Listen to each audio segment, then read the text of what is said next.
약사님, 감기에 오래 걸리고 네네. 그리고 또 아토피도 있고 우리 비염도 있고 피부 두드러기도 있잖아요. 네네. 이런 게 생기면 사람들이 보편적으로 면역이 떨어졌다 이러거든요. 네. 근데 이게 면역이 떨어진 거랑 어떤 상관이 있어요? 우리가 면역이라는 게 뭐예요? 면역은 일단 나쁜 균이 내 몸에 들어왔을 때 싸워서 이기는 거예요.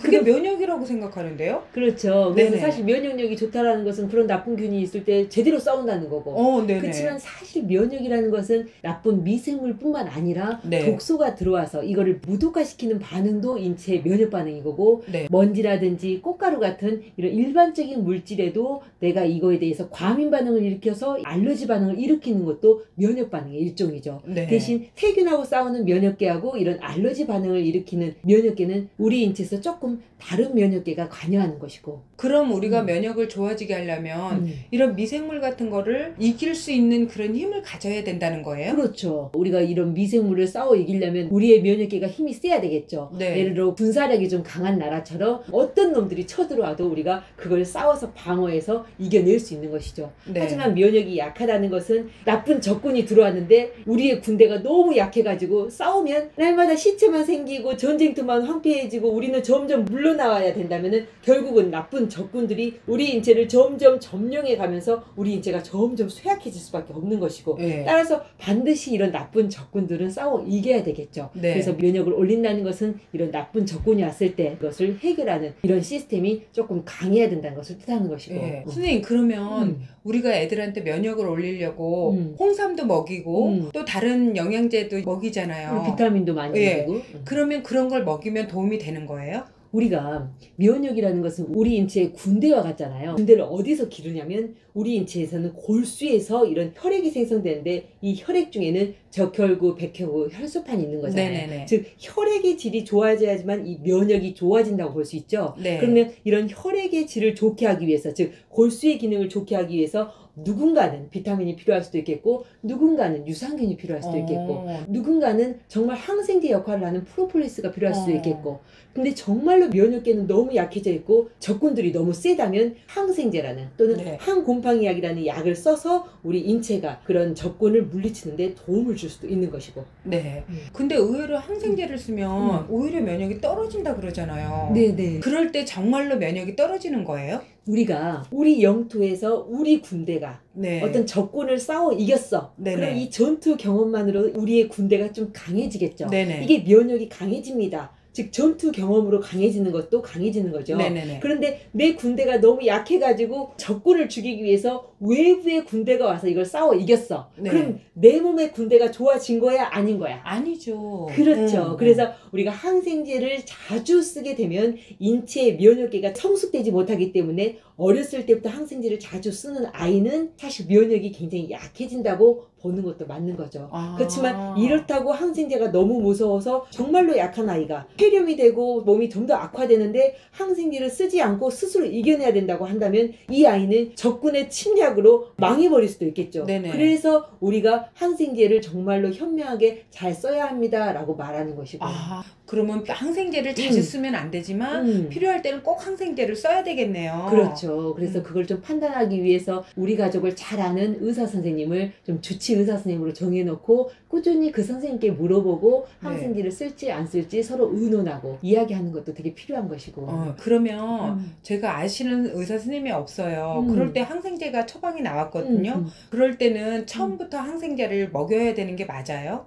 우리가 네. 이게 정말로 심한 감기인지 아닌지, 그리고 우리 아이가 지금 너무 약해져 있는지 그냥 보통 상태인지는 알 수가 없잖아요. 네네네. 그럴 경우에는 아이가 감기에 걸렸어. 근데 아이가 좀 잘 놀고 잘 먹어. 네. 그렇다면 좀 열이 나더라도 항생제를 첫날부터 먹을 필요는 없어요. 예를 들어 감기가 3, 4일에 피크에 이르고 일주일 만에 끝나기 때문에 이 3, 4일만 딱 지나가면 열이 나도 아이들이 대부분 꺾이거든요. 네네. 이럴 때는 항생제를 쓸 필요가 없이 끝나는 것이고 네. 만약에 3, 4일이 지나고 4, 5일째 접어들었는데 아이가 계속 열이 나고 끙끙 앓는 느낌이야. 그리고 네. 아이가 이겨내는 게 좀 힘들어 보이고 자꾸 누워서 자려고 해. 네. 그렇다고 한다면 우리 아이가 이겨내지 못하는 건 아닐까라고 생각하고 그때는 항생제의 도움을 받아야 될지 좀 판단해야 된다는 거죠. 네. 즉 아이가 잘 놀고 잘 먹는데 첫날부터 항생제를 쓰는 것이 아니라 아이가 잘 이겨내지 못하고 또 감기 자체도 한 4, 5일이 지났을 때는 항생제를 좀 고려하는 것도 맞겠습니다. 하지만 이건 완전히 정해진 건 아니고 사실은 좀 전문가하고 같이 상의하면서 결정해야 될 부분이 좀 있는 것이 맞죠. 아, 그러면 단골 약국을 정해놓고 다니는 것도 도움이 되겠네요. 단골 의사도 있으면 좋겠다. 단골 약사도 있으면 네네네. 좋겠다.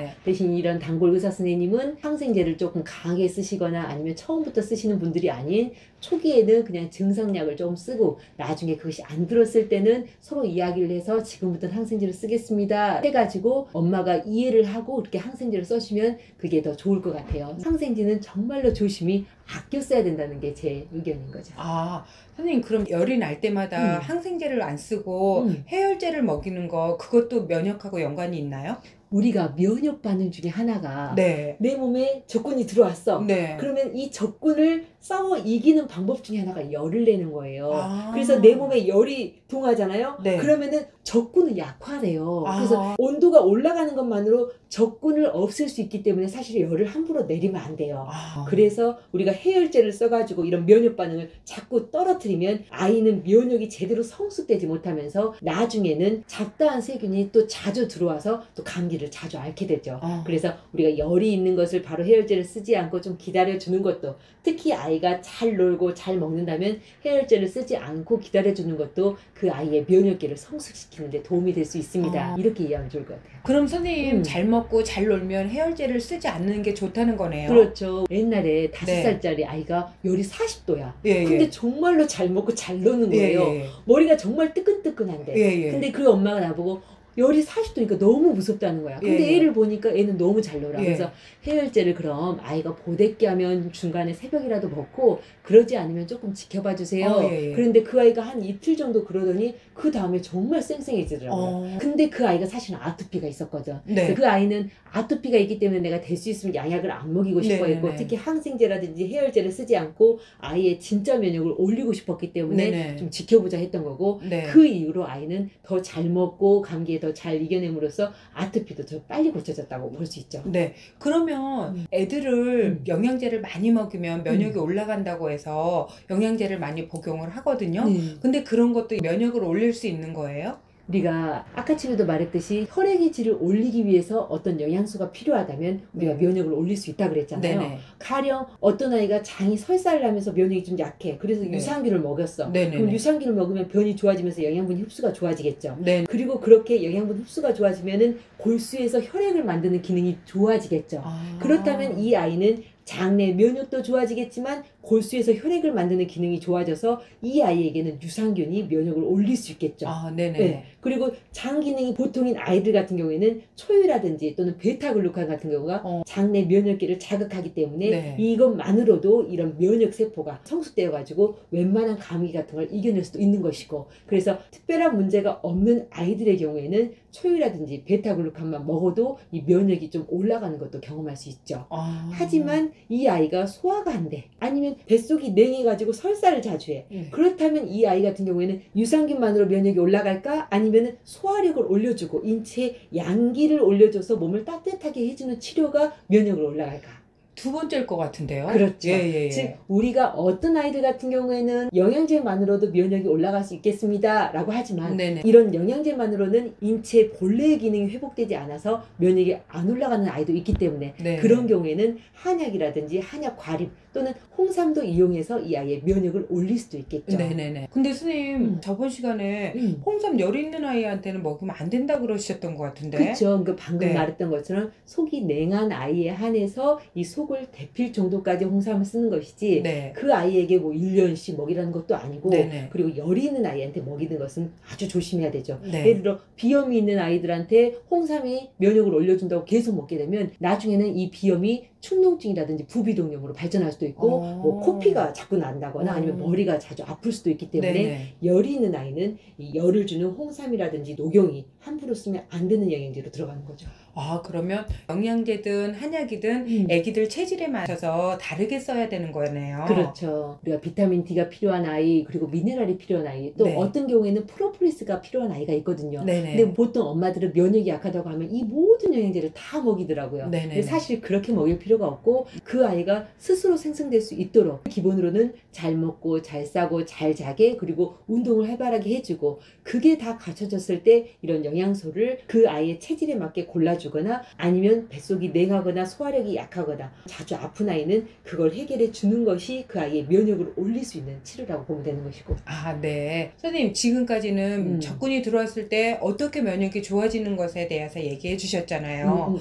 그러면은 아토피나 비염, 피부 두드러기 같은 것도 면역을 올려야 되는 거예요? 사실 엄밀히 말하면 네. 우리가 적군이 들어왔을 때 이걸 싸워 이기는 면역과 우리 인체에 독소라든지 이물질이 들어왔을 때 이것을 무력화시키는 면역은 약간 별개로 작동을 해요.